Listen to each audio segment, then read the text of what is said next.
Innal hamdalillah nahmaduhu wa nasta'inuhu wa nastaghfiruh wa na'udzu billahi min shururi anfusina wa sayyiati a'malina may yahdihillahu fala mudilla lahu wa may yudlil fala hadiya lahu.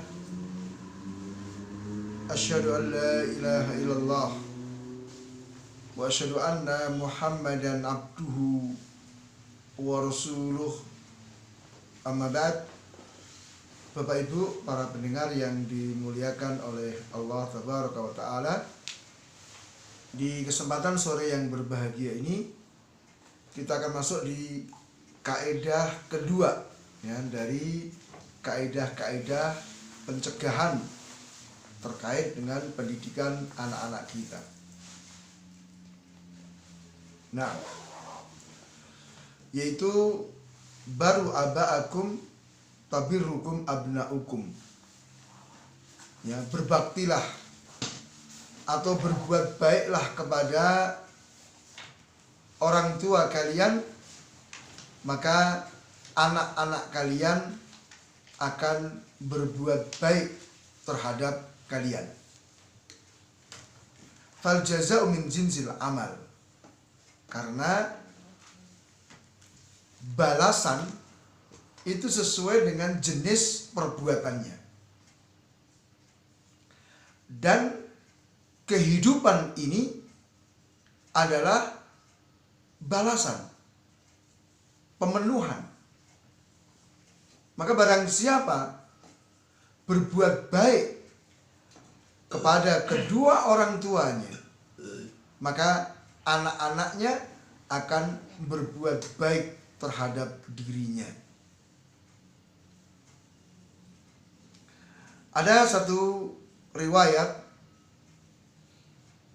yang disahihkan oleh Al-Hakim, dikatakan baru aba'akum tabirrukum abna'ukum. Berbuat baiklah kepada orang tua kalian, maka anak-anak kalian akan berbuat baik kepada kalian. Ya, ini bisa kita lihat dari satu sudut, di mana anak-anak kita itu memiliki sifat meniru. Ya, maka ketika mereka melihat apa yang kita lakukan kepada orang tua kita, yaitu yang akan mereka ikuti. Itu yang akan mereka lakukan terhadap diri kita nantinya. Maka mari Bapak Ibu, ketika kita menginginkan anak-anak yang saleh, anak-anak yang berbakti kepada orang tuanya, kita harus memberikan contoh kepada mereka dengan kita berbuat baik terhadap kedua orang tua kita.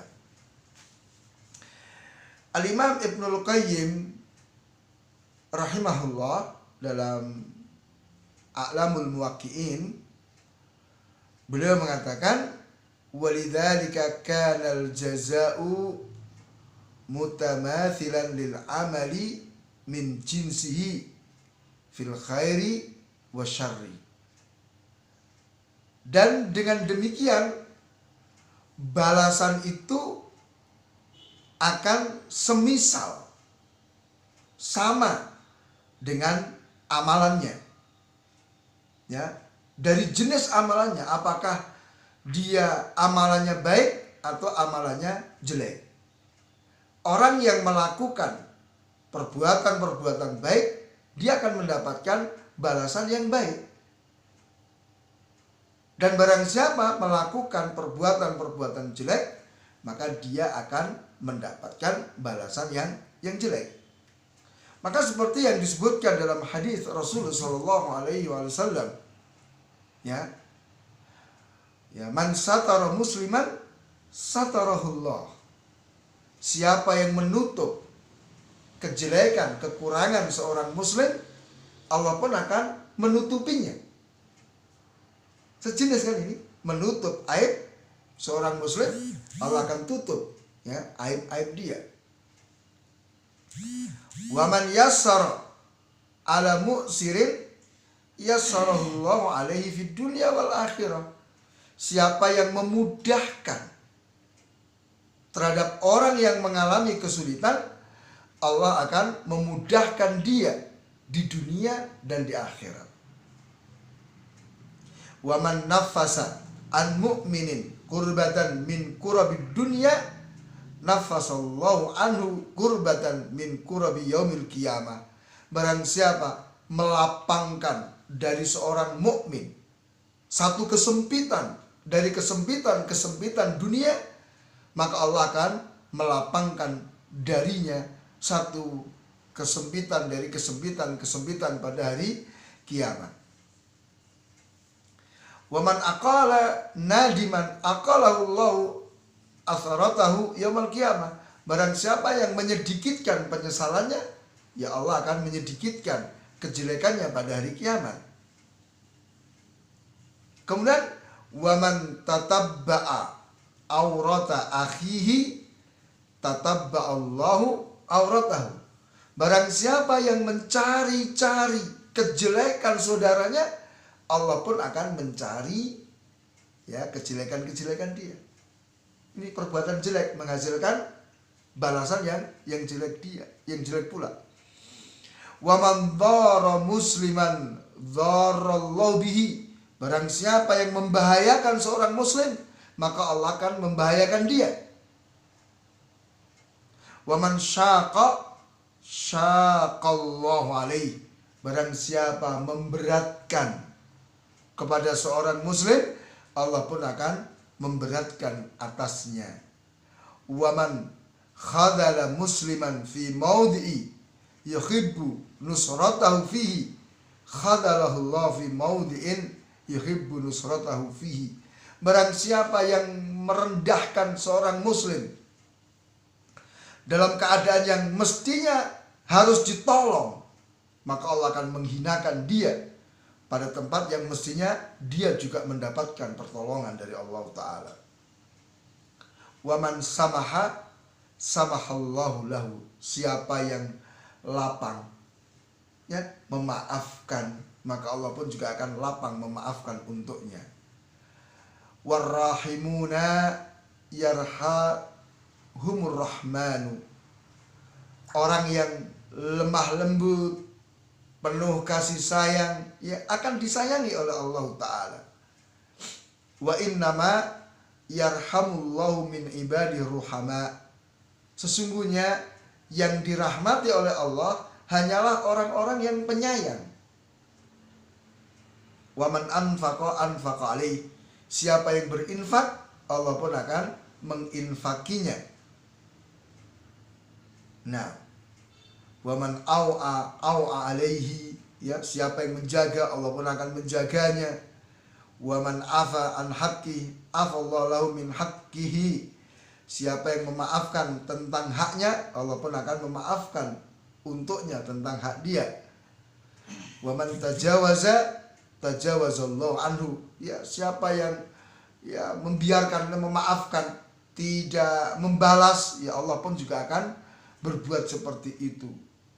Nah, maka seperti inilah kaitannya dengan pendidikan anak, kaitannya dengan apa yang kita harapkan dari anak-anak kita berupa birrul walidain, maka hendaknya kita bir kepada kedua orang tua kita.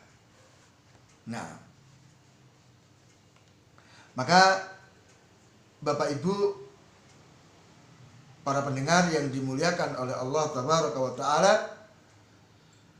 kita hampir-hampir tidak mendapatkan orang yang durhaka kepada kedua orang tuanya, kecuali dia akan diberi oleh Allah anak-anak yang durhaka juga.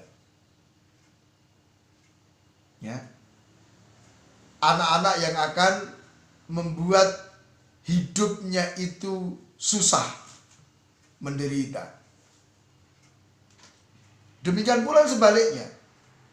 Hampir-hampir tidak kita dapatkan orang yang berbakti, orang yang baik kepada kedua orang tuanya, kecuali Allah akan berikan kepadanya anak-anak yang baik juga. Anak-anak yang mendatangkan kebahagiaan, kesenangan dalam kehidupannya. Ya.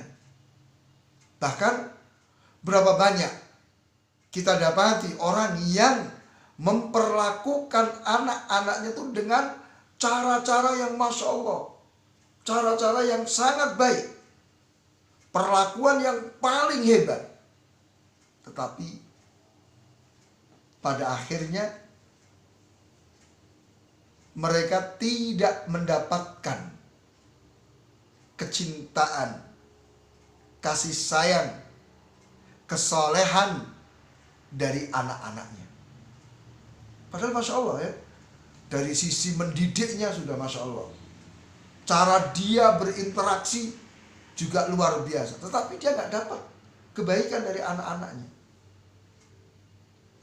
Maka hal seperti ini kalau kita mau teliti, maka kita akan dapatkan bahwa sebab pokok dia mengalami seperti itu adalah taksiruhu fi haqqi walidayhi, karena dia kurang dalam memenuhi hak kedua orang tuanya.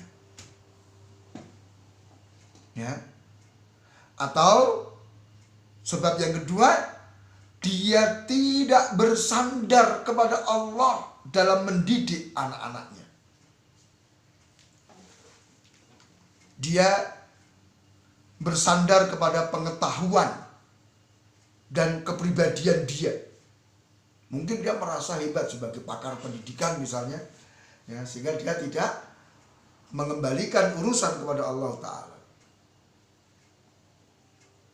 Maka sesungguhnya tidak ada kebahagiaan, tidak ada keberuntungan, tidak ada taufik bagi dirimu kecuali dalam keridhaan kedua orang tuamu atas dirimu. Maka di sini sangat penting sekali untuk kita berusaha mendapatkan keridhaan orang tua kita. Nah, maka berapa banyak manusia yang terhalangi dari nikmatnya kehidupan dunia. Dia tidak merasakan kedekatan, kehangatan dengan anak-anaknya. Dia tidak memperoleh taufik dalam kehidupannya. Ya. Dia tidak bisa melakukan amal-amal saleh yang bisa mendekatkan dirinya kepada Allah Taala. Itu semua disebabkan karena kedurhakaan dia, kemaksiatan dia terhadap kedua orang tuanya. Ya. Maka ini orang yang Masya Allah sangat-sangat menderita. Ya. Dia mendapatkan kondisi yang sangat-sangat jelek, ya, bahkan naudzubillah dia bisa mengalami su'ul khotimah, waliyadzubillah, wa nas'alul afal afiyah. Sekali lagi disebabkan kenapa? Uququl walidain, kedurhakaan dia kepada kedua orang tuanya. Maka sikap anak-anak kita kepada kita tergantung sikap kita kepada kedua orang tua kita. Nah, kemudian Bapak Ibu yang saya muliakan, kita masuk di kaidah yang ketiga, yaitu ar-rifqu wal-linu fit ta'ammuli. Kelembutan dan kasih sayang dalam bermuamalah, dalam berinteraksi. Artinya Bapak Ibu yang saya muliakan, kita sebagai orang tua hendaknya memperlakukan anak-anak kita, bersikap kepada mereka itu dengan penuh kelembutan dan kasih sayang.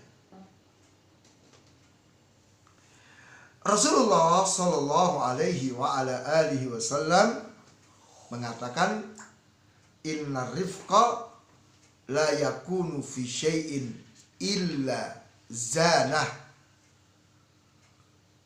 wa la yunza'u min syai'in illa syanah. Sesungguhnya kelembutan itu tidaklah ada pada satu perkara kecuali menjadikan lebih indah. Bahkan kebatilan, kesesatan itu kenapa banyak diikuti dan diterima oleh manusia? Karena pelaku kebatilan, orang yang mengajak kepada kebatilan itu bersikap lemah lembut. Juga banyak orang tertarik. Sehingga kebatilan itu menjadi indah gitu loh. Dan tidaklah tercabut kelembutan itu dari sesuatu kecuali menjadikan jelek sesuatu itu. Oke, mungkin perkaranya itu benar, Bapak Ibu. Tapi ketika kita memerintahkan, ketika kita mengajak dengan cara yang kasar, maka kebenaran itu menjadi jelek. Orang tidak mau terima.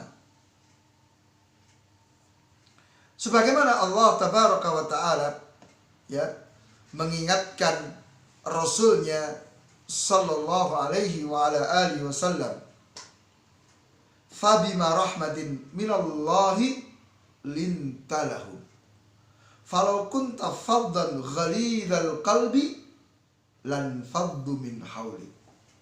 Maka dengan rahmat dari Rabbmu, ya, maka engkau bisa menjadi lembut kepada manusia.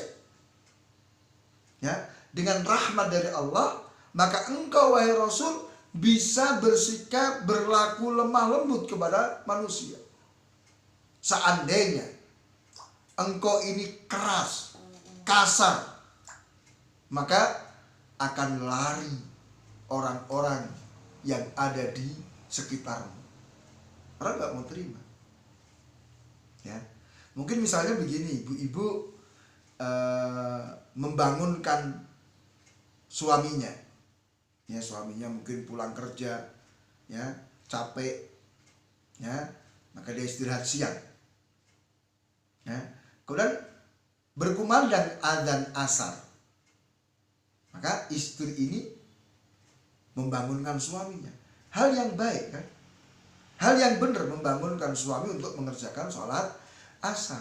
Tetapi kalau cara membangunkannya dengan dipukul pakai sapu lidi, kemudian ditambah dengan omelan-omelan, ya, suara-suara yang tidak mengenakkan, kira-kira bagaimana? Suami menerima dibangunkan sholat asar? Padahal benar loh itu. Nah. Maka demikian pula dengan anak-anak kita. Ya. Kita hendaknya memperlakukan mereka dengan lemah lembut, dengan penuh kasih sayang. Ya, sekali lagi, kelembutan itu ketika ada pada segala sesuatu, dia akan menghiasi dan memperbaikinya. Ya. Sampai ketika misalnya dalam kondisi kita marah, dalam kondisi kita melakukan hukuman, ketika kita mencela, maka itu juga akan menjadi indah. Ya. Rasul Shallallahu Alaihi Wasallam, beliau juga pernah marah, beliau juga pernah mencela orang, beliau juga pernah melakukan hukuman kepada para sahabat. Tetapi itu semua didasari dengan apa? Kelembutan dan kasih sayang. Sehingga hasilnya pun apa? Indah. Nah, maka ini menunjukkan bahwa kelembutan merupakan perhiasan yang paling utama bagi seorang hamba. Kelembutan hendaknya digunakan dalam semua urusan.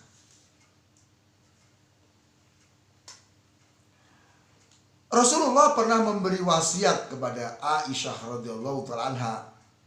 Ya, beliau katakan, "Ya Aisyah, alaiki bitaqwallah azza wa jalla warifqi." Wahai Aisyah, wajib atas dirimu untuk bertakwa kepada Allah dan bersikap lembut. Ya. Ketika Aisyah marah kepada orang-orang Yahudi yang mengucapkan salam yang telah diselewengkan kepada Rasul, ya kan, assalamu alaik gitu, maka Aisyah kan marah, emosi, bahkan dibalas dengan ya kata-kata yang cukup panjang. Maka Rasul ingatkan, ya, hendaknya engkau bersikap lembut wahai Aisyah. Cukup engkau katakan waalaikum, demikian pula atas kalian, selesai.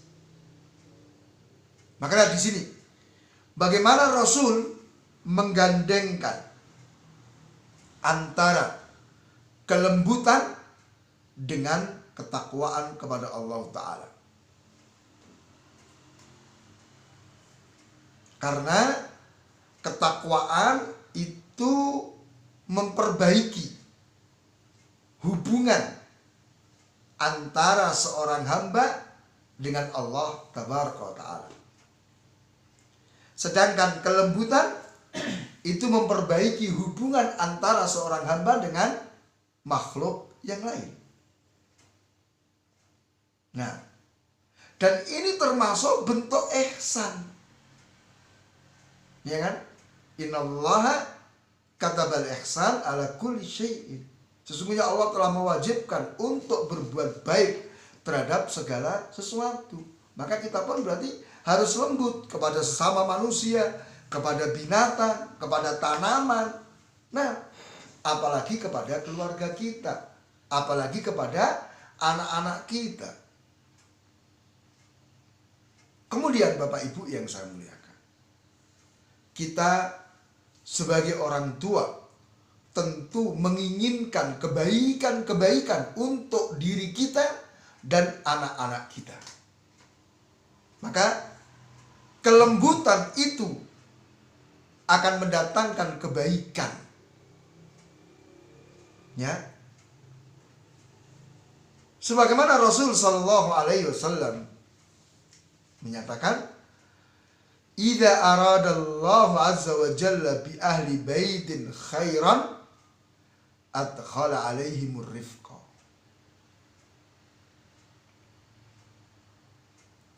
Jika Allah menginginkan terhadap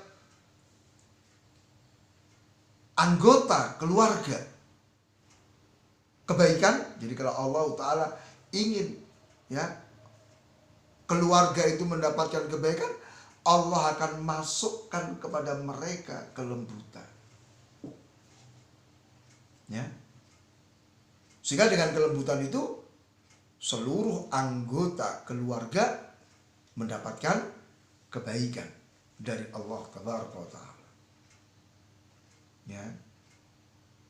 Jadi tidaklah masuk sikap kelembutan ke dalam satu rumah kecuali akan masuk bersamanya semua kebaikan dan taufik. Maka nanti silakan Bapak Ibu praktekkan. Ketika kita berbicara dengan anak-anak kita dengan penuh kelembutan dan kasih sayang, bandingkan hasilnya dengan ketika kita ngomong dengan teriak-teriak, dengan marah-marah. Ya.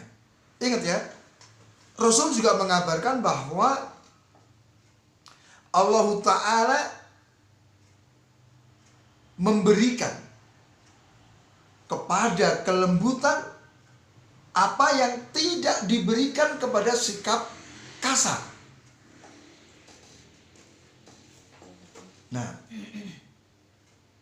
bahkan dalam hadis Muslim dikatakan, Man yukhramil rifqa yukhramil khaira. Siapa yang terhalangi dari kelembutan, maka dia terhalangi dari semua kebaikan.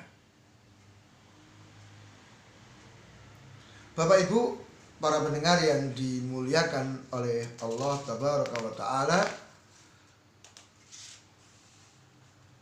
yang dimaksud dengan kelembutan, ya, yang dimaksud dengan kelembutan itu adalah kelembutan dalam ucapan, perbuatan, dan sikap.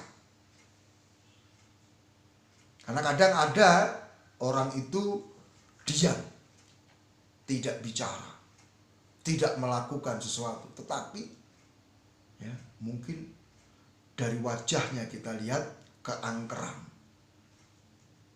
ya kan? Kita lihat wajahnya itu keras, kasar, gitu, menunjukkan kemarahan misalnya. Ya. Maka yang namanya kelembutan adalah kelembutan dari sisi ucapan, perbuatan, dan sikap. Kemudian juga mengambil yang paling mudah. Jadi kalau ada pilihan-pilihan, maka yang dinamakan kelembutan itu adalah apa? Dia pilih yang paling mudah selama itu bukan perkara yang haram. Nah, jadi kelembutan itu adalah lawan dari kekerasan atau kekasaran. Nah, maka orang yang memiliki kelembutan, ya, maka dia akan bisa mendapatkan kebutuhan-kebutuhannya atau sebagiannya. Sedangkan orang yang keras, kasar, dia tidak akan mendapatkannya. Bahkan seandainya dia mendapatkan, itu pun dengan jalan yang susah payah. Bahkan kalau dia dapat, sudah dengan susah payah, tidak sempurna. Maka inilah jalan yang harus kita tempuh, para ayah dan ibu, dalam mendidik, mengarahkan, menasehati anak-anak kita. Terlebih ketika anak-anak kita masuk di usia remaja. Ya, anak-anak yang mungkin kalau hari ini ya kelas 6 SD, ya kelas SMP, SMA, seperti itu. Mereka nggak suka kalau dikasari. Mereka tuh butuh kelembutan, mereka tuh butuh kehangatan, mereka sangat mendambakan kelembutan, ya, perhatian dari kedua orang tuanya. Nah, maka ini adalah salah satu kunci kalau kita menginginkan anak-anak kita itu baik. Ya. Salah satu metode kalau nasihat, arahan kita ingin didengar dan dilaksanakan oleh anak-anak kita, sampaikan dengan penuh kelembutan. Nah, jangan sampai seperti yang banyak terjadi. Orang tua itu memerintah, melarang dengan kasar. Pokoknya nggak boleh, pokoknya kamu harus kerjakan. Sedangkan mungkin anak itu nggak ngerti bagaimana caranya, apa maksudnya, gitu loh. Ya, maka mari ya, kelembutan Bapak Ibu yang saya muliakan, ya kita harus berjuang. Ya, karena ini bukan perkara yang mudah dalam prakteknya. Terlebih nanti, ya sebagaimana kemarin kita sudah belajar tentang kekhususan tahapan anak-anak, ya anak-anak itu kadang melakukan perbuatan atau perilaku yang menjengkelkan kita. Gimana? Masa kita mau lembut, masa kita mau ini, kan gitu. Ya. Kemudian yang keempat, Bapak Ibu, kaidah yang keempat yaitu at-tawassut fit ta'amuli ma'ahum. Ya. Bersikap pertengahan dalam berinteraksi dengan anak-anak. Faman zada anil haddi wal ma'qul faqad dhalamahum wa ajhafa fi haqqihim. Maka barang siapa melampaui batas, ya, melebihi dari apa yang sudah ditentukan, baik secara syariat ataupun secara akal, berarti dia telah mendolimi dan merampas haknya. Wa man naqasa an dzalika wa tahawana faqad afsada wa farata wa qassara.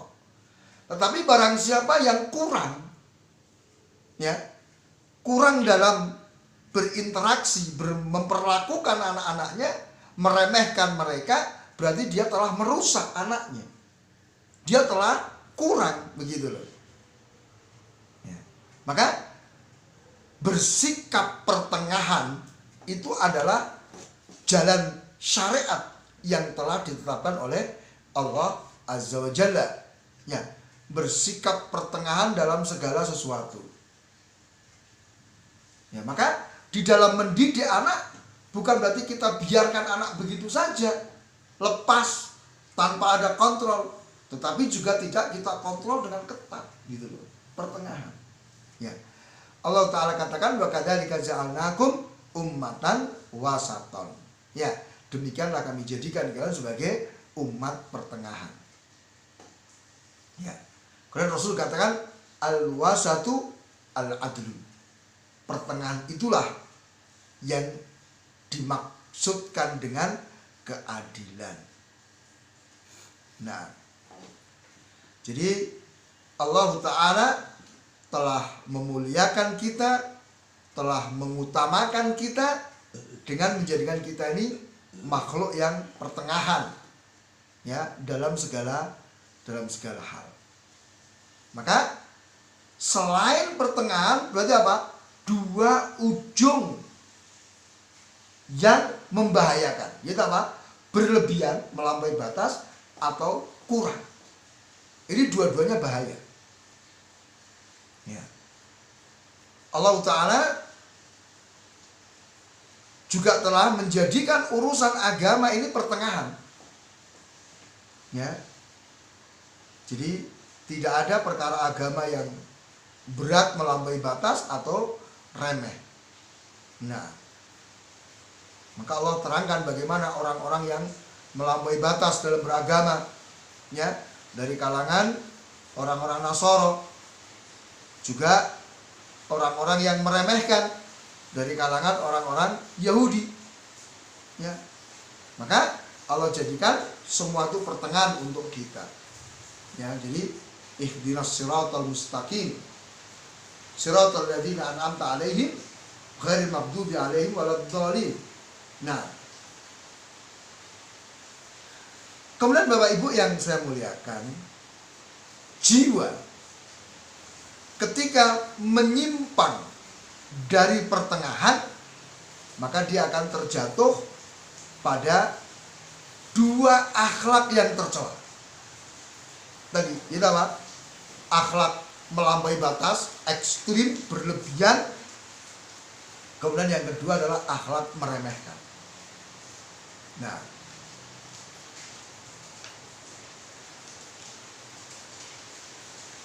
ya. Maka nanti semua sikap-sikap kita tuh harus pertengahan. Ya. Ketika kita marah, ya marahnya pun pertengahan. Ya, nanti kalau marah melampaui batas, itu akhirnya apa? Ya, jelek, dolim nanti. Tapi kalau tidak pernah marah sama sekali, nah nanti kita dianggap lemah, gitu loh. Maka kita pertengahan. Ya.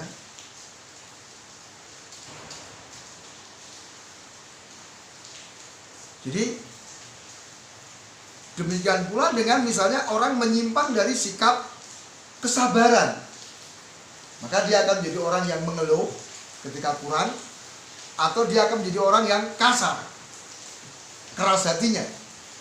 Gitu. Ya. Demikian sifat-sifat yang lainnya.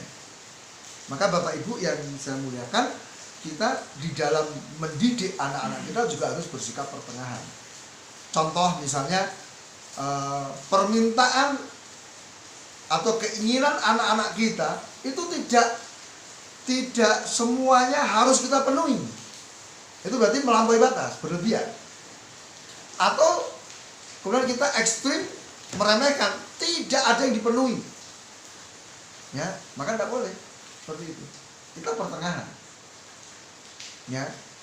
Dalam masalah bermain misalnya, ya, tidak kemudian anak itu dibiarkan bermain terus sepanjang waktu. Tetapi tidak pula kita larang bermain sama sekali. Jadi sekali lagi kita harus pertengahan. Ya. Dalam memberi nasihat, yuk jangan panjang-panjang. Jangan terlalu sering. Ya, tapi jangan pula sama sekali tidak diberi nasihat, gitu loh. Ya. Jadi semua serba pertengahan. Dan itu sebetulnya yang diinginkan oleh anak-anak kita. Jadi anak kita, terutama misalnya anak-anak yang remaja, SMP, SMA begitu, mereka tuh menginginkan kebebasan, mereka ingin kemandirian, tetapi mereka juga tidak mau kemudian apa? Dibiarkan secara total, gitu loh. Itu pertengahan. Ya, jadi mereka dikekang, nggak mau, kemudian dilepas juga tidak mau. Mereka pengennya tengah-tengah. Beri kami kemandirian, beri kami kebebasan, tapi tolong saya juga diperhatikan. Ya, kalau salah ya ditegur. Ya, kalau keliru ya diluruskan. Kalau kami nggak tahu, tolong kasih tahu. Itu maunya mereka. Itu pertengahan, Bapak Ibu yang saya muliakan. Maka jangan sampai kita ya menyimpang dari sikap pertengahan. Ini semua terjadi dalam pendidikan kita. Dalam masalah belajar, kita tidak mungkin menuntut anak kita untuk belajar sepanjang waktu. Seperti yang banyak dilakukan oleh banyak orang tua ya. Paginya sekolah, habis sekolah pulang masih les. Ya, bimbingan belajar, malam masih ngerjakan PR dan seterusnya. Ya kan? Tapi bukan berarti kan dibiarkan nggak belajar sama sekali. Jadi kita harus sekali lagi pertengahan. Nah, jadi mudah-mudahan ya dengan kelembutan, ya, kemudian dengan sikap pertengahan, ya Allah memberikan taufik kepada kita, kepada keluarga kita, kepada anak-anak kita, sehingga kita menjadi orang-orang yang beruntung di dunia dan di akhirat. Kita bisa mencetak dengan taufik dari Allah generasi muslim yang baik. Kita bisa memperoleh anak-anak yang soleh yang akan membahagiakan kita di dunia dan di akhirat. Demikian, mudah-mudahan bermanfaat. Subhanakallahumma bihamdika asyhadu an la ilaha illa anta astaghfiruka wa atubu ilaik. Wassalamualaikum warahmatullahi wabarakatuh. Waalaikumsalam warahmatullahi wabarakatuh. Pendengar dan pendengar dimanapun Anda dapat menangkap siaran kami, berarti sudah ada